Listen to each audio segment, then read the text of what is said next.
Hello everybody and welcome to the War Room and a happy 2023 to you. Welcome back to the channel. I hope you all had great holidays and a great new year. We're all ready for 2023. First card of the year is approaching us. Kelvin Gastelum against Nassourdine Imavov for the main events. That's what I'm talking about today. Just generally though, we've got lots of plans for the new year. Lots of live streaming, lots of chats with you guys. So subscribe, turn your notifications on and make sure you join us. We're gonna have a fun year this year. Lots of interesting things already happened in 2023. My goodness, it's the year of karmic repercussions, you could say.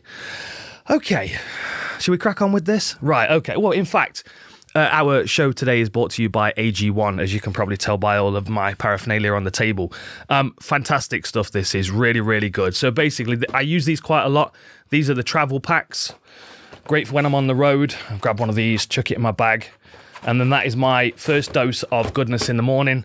Or you've got your regular packs here, which will go into your lovely airtight container.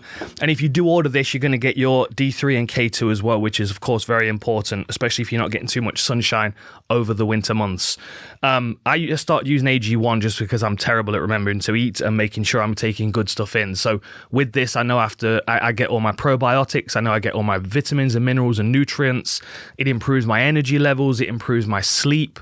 It really is fantastic stuff. I mean, I heard it from Lex Fridman and the Andrew Huberman podcast, and they are two guys whose opinions you can gravitate towards because they're very, very smart individuals. They talk about how good this stuff is. I got myself some. I was very impressed with it myself. They've now come on board as a channel sponsor. So thank you to AG1 and to Andrew Huberman and Lex Fridman for getting me switched onto it. I feel healthier already. And make sure you check it out. Go to athleticgreens.com/outlawed and you'll be able to get all this wonderful stuff.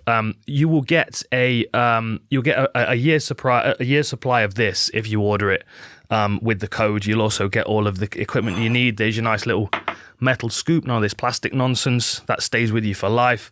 You put a scoop in your drink right at the start of the day, you down it, and you're set for the day, covering all your baselines for your vitamins and minerals. So make sure you check it out. Outlawed is the code, just like the podcast. athleticgreens.com/outlawed.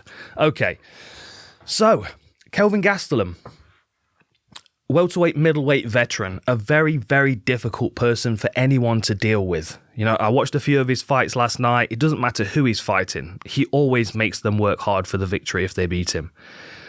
There are some things working in Gastelum's favour in this fight, in my opinion. One is he's been 5 rounds a few times. He's been 5 rounds 4 times, in fact. He's never won over 5 rounds, but he is able to push into those championship rounds and give people all they can handle in those championship rounds. You have to be a very, very good fighter that's well-paced and well-conditioned to go 25 minutes if you're planning on beating Kelvin Gastelum. And this is really where Nassourdine Imavov, he comes up against a very tough test when it hits the 3rd round, in my opinion. I think Imavov, his style, the way that he moves, you know, you can see influence of Fernando Lopez at MMA Factory. You can see that kind of Cyril Gane style where he's like light on his feet and he's bouncing in and out and he's confident having his hands at his chest and playing with that lead hand as he does against southpaws. Because you've got to remember, he's coming off that fight against Joaquin Buckley, who's a southpaw power puncher, who's a little bit shorter with long arms. Good preparation for someone like Kelvin Gastelum as a next opponent. But what we did see in the Imavov Buckley fight is that he did start to slow down a little bit. Now, of course, Buckley lost the first 2 rounds, so he was coming in that 3rd round, you know, knowing that he needed to do something significant to even bring himself back into the conversation of winning. And I felt like we saw good elements of across the game of Imavov. We saw him with really nice counter striking. We saw him stepping in with his own strikes, so he was initiating the attack. And we also saw him with takedowns as well. A nice takedown against the fence, towards the fence, pressured in, took his back, and started to threaten from there. You know, there's lots of different ways that Imavov can challenge Kelvin Gastelum and make it difficult for him. But the point when it starts to sway in Gastelum's favour is when it gets into the later rounds. Now, okay, quick tail of the tape before we move on. So Imavov, slightly less experienced than Gastelum. His record is 12-3. Gastelum is 16-8, 17-8 if you're looking at UFC stats because of the Ultimate Fighter. Height advantage, of course, to Imavov, 6'3" compared to 5'9", 75-inch reach compared to 71. There's clearly physiological attributes fall onto the side of Nassourdine Imavov. But then the fact that Gastelum has been in there with some of the best fighters in the world, he's given them all they can handle. He's got an incredible chin, as we've seen. I mean, Cannonier dropped him twice and he just bounces back up onto his feet. We saw him catch Izzy with a really, really nice, powerful hook. And, I feel like Gastelum he's always in for a good shot if someone's willing to stand in the pocket and trade with him. Now, Imavov is going to be in and out of range, and he's going to make it difficult for Gastelum to reach him. But then the wisdom that Gastelum's got fighting people that play this game with him is going to stand him in good stead. There were a couple of things that he did really well against Cannonier that I think will be useful in this fight against Imavov. First of all is that attack to the inside low kick, because as we know, Cannonier's got incredibly heavy hands, but he has to move his way into range to land those heavy hands. Now, Imavov's got that bit of a bounce in and out. Now, if I'm Kelvin Gastelum and I know that I can time him on that bounce as he's moving in and disrupt that lead leg, whack, hard kick to that inside lead leg, it doesn't really matter if Imavov is stepping in to start striking, because when you destabilize that front leg, everything else falls apart, because there's no base to support it. So Gastelum using those hard inside low kicks like he was using against Cannonier in the early round, I think would be a real benefit to him. The other thing that he was doing very well against Cannonier as well, given the fact that he was most likely going to be under pressure, and he will be in this fight, he was moving away and then bouncing and darting with a straight left, which again is going to be really useful if you've got someone like Imavov whose hands are down, he's confident moving into range, and he's got that in and out movement. That in and out movement is very difficult to deal with unless you get the timing down, because when they start moving in, they're coming in. So you've got inside low kick as they step, or cross it as they step in. Different things that Kelvin Gastelum can use to nullify that reach and height advantage that Imavov's got, and catch him with counter shots as he's stepping in. Now, they're also in a very different position in their career. And I've always said this: Kelvin Gastelum would have been a very, very formidable welterweight if he'd have stayed as a welterweight.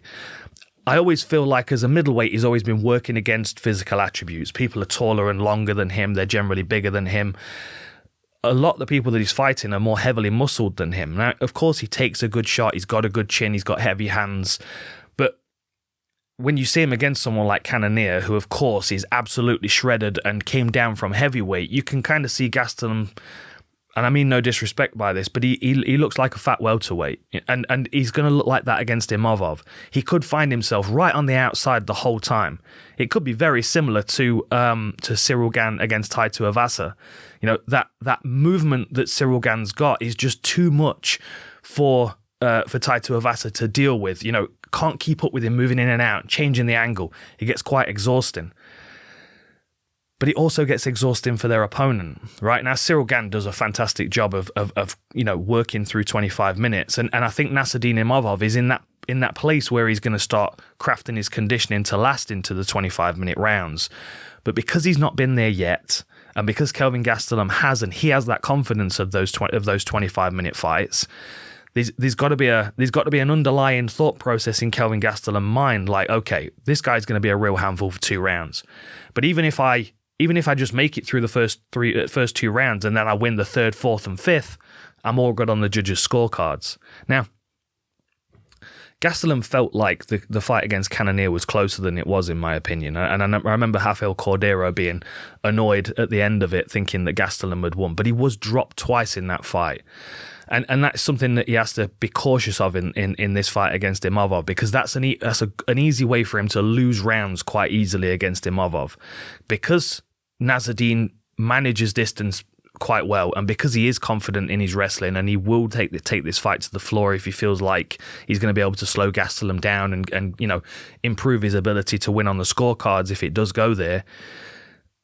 There's going to be a lot of opportunities for Kelvin Gastelum to just kind of wait and be reactive and use his wisdom against Imavov. Let Imavov work, show his game. Be the eager younger guy in that first couple of rounds, and allow Gastelum to kind of get his rhythm, take his time, be patient.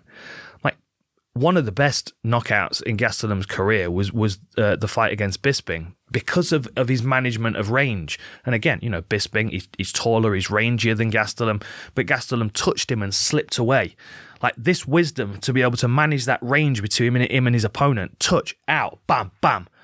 It's like a sixth sense that you develop when you've been fighting for a long time, and when you've been in those big fights with the likes of Israel Adesanya. You have that.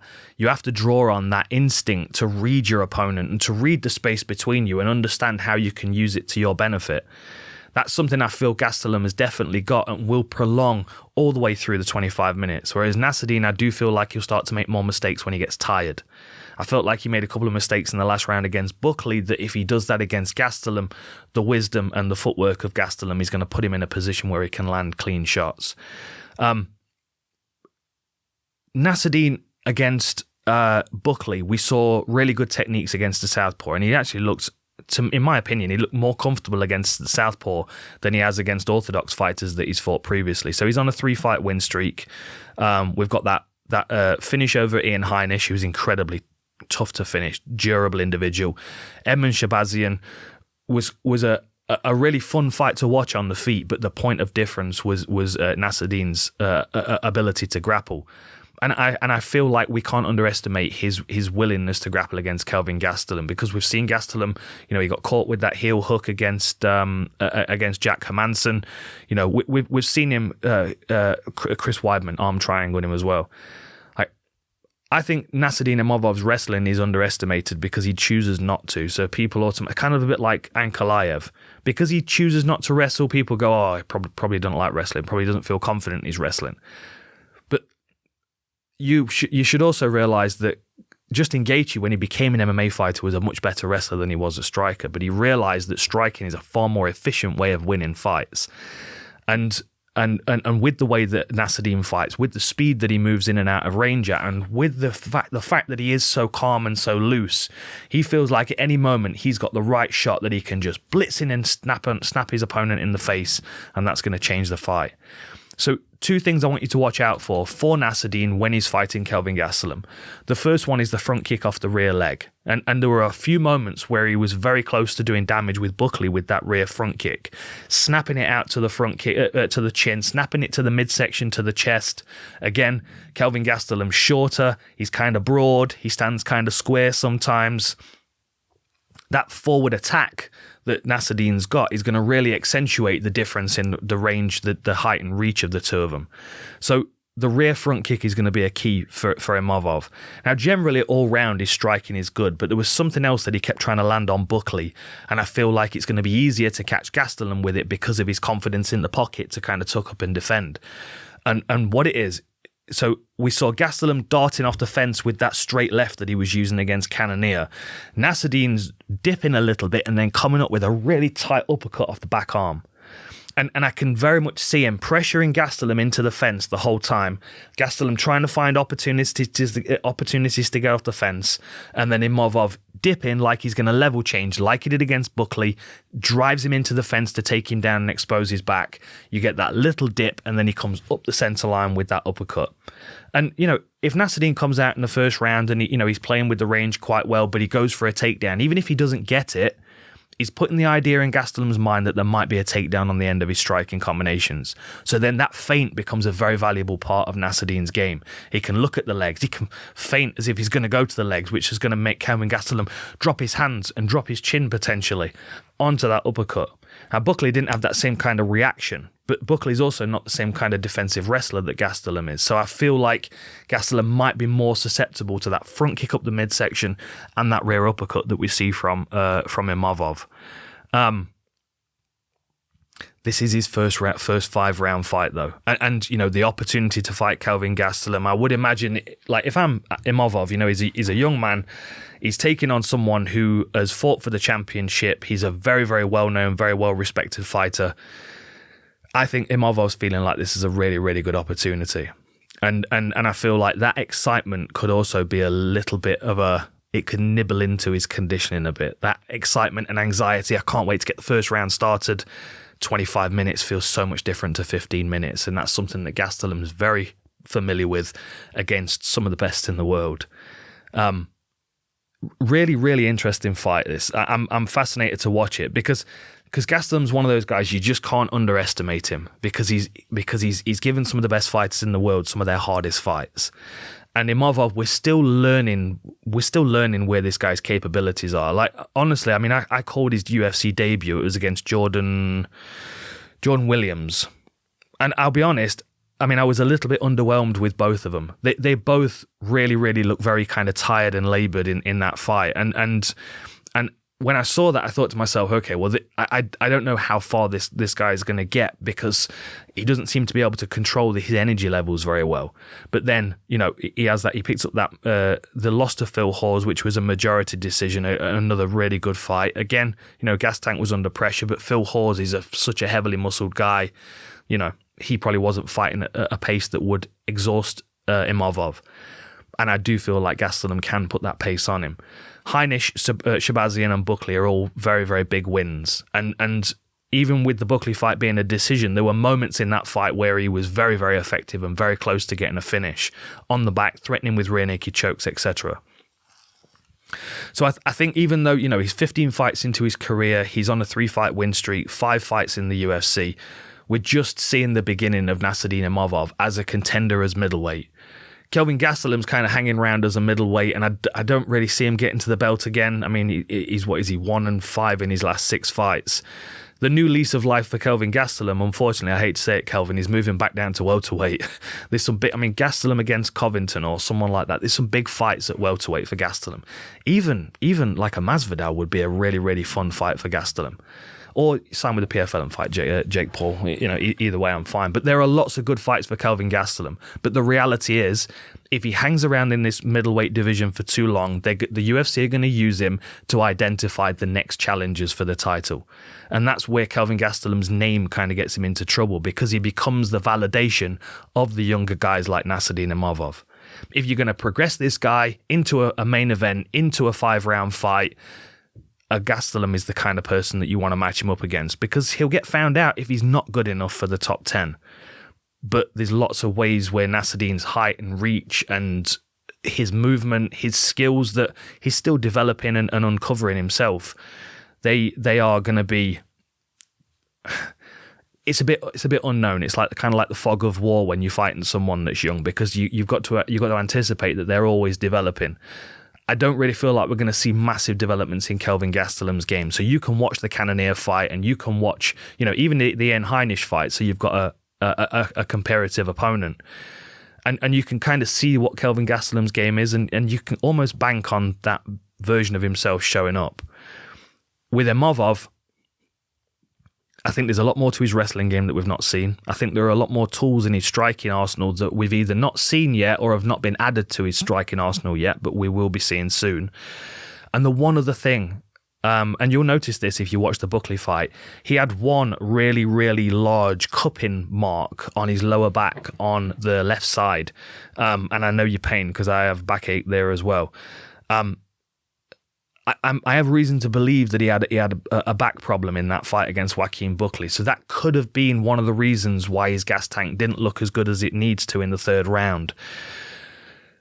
But because of the Jordan Williams fight, I just kind of feel like it might be a part of his style. It might be quite a calorific. It might be expensive calorifically, if that's a word. The way that he fights because of the way that he bounces in and out.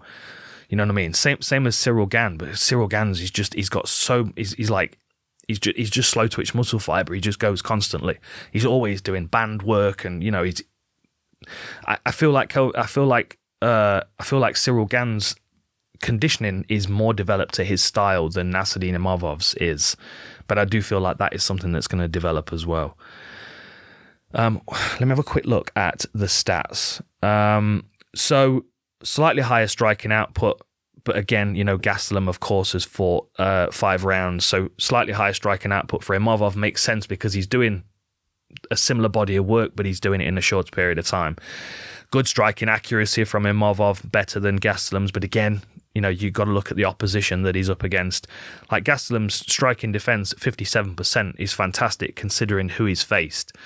Imavov's still as a slight advantage at 62, but again, he's not fought the same kind of opponents.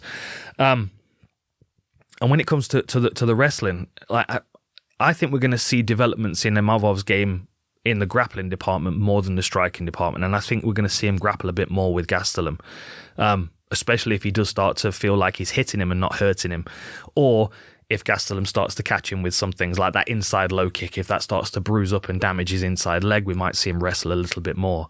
But I'm not underestimating Imavov's wrestling. I do feel like he's going to be able to ground Gastelum, even if it's out of surprise the first time around, and then, you know, maybe look to search and take his back. So 12-3 for Imavov, 5 knockouts and 4 submissions, 2 rear naked chokes, a Darson Ikimura. Kelvin Gastelum, 16-8, 6 knockouts, 4 submissions, 3 rear naked chokes and a Kimura, all earlier on in Gastelum's career, of course, with these submissions. And as far as their takedown defense goes, I mean, again, we're leaning towards Imavov at 76% compared to Gastelum at 62%. But then again, you know, you look at the opposition that they're fighting, Gastelum has fought some absolute monsters, and Imavov has yet to fight such monsters. Submission average 2.4 per 15 minutes for Imavov. I don't expect Gastelum to be going for submissions. He might surprise me. He's a wily old dog, but I do expect Nassourdine to be able to progress to submissions, probably to try and take the back and get that rear naked choke. And I think, you know, given the fact that he's seen Gastelum tap recently, I think that will give him more confidence to take the fight there, especially if that inside low kick starts to hurt, which... Well, the first 2 that landed on Cannonier, I think, would have probably taken me out of the fight. I'd have just sat down on the canvas and waved it off. They were very hard low kicks, and that is ideal if you've got someone that relies so much on their movement. You can damage that inside low kick, and then every time they move, they're reminded of that damage. Yeah, first fight of the year, first card of the year. Very exciting. Loads and loads of stuff going on this year. Let us know in the comments what you'd like us to cover, what you want to talk about this year. We're going to be doing live streams, Sundays and midweek as well. And we're going to get the membership started, aren't we, Jamie, as well? That's something else that we'll be announcing soon. Uncensorship, so we can come and hang out and talk trash and talk about whatever we want. And, you know, you can cuss and swear at me or whatever in that. But we'll keep the main part of the channel above board for the younger generations, because I know there's a lot of young MMA fighters out there that watch these and learn from these. I appreciate it. If you've got questions, put them in the comments, and I might start dropping some answers in for you in the live streams as well. I'd like to interact with you guys a bit more this year, because you always ask me great questions. It challenges my brain, and I'm not just talking into a microphone and expecting you guys to listen. It'd be good if we can communicate a bit more this year. So get on the live streams when we start them, and we'll have some fun. All right. Here we go. 2023. Buckle up, because it's going to be a mad year for mixed martial arts. There are rumblings around the mixed martial arts community, not just within the UFC, of all these exciting things that are going on. This is going to be a big year for mixed martial arts. Yeah. Big year for Full Reptile and for the channel. Thank you for listening. Thanks for joining. And enjoy the fights. And I'll see you next time.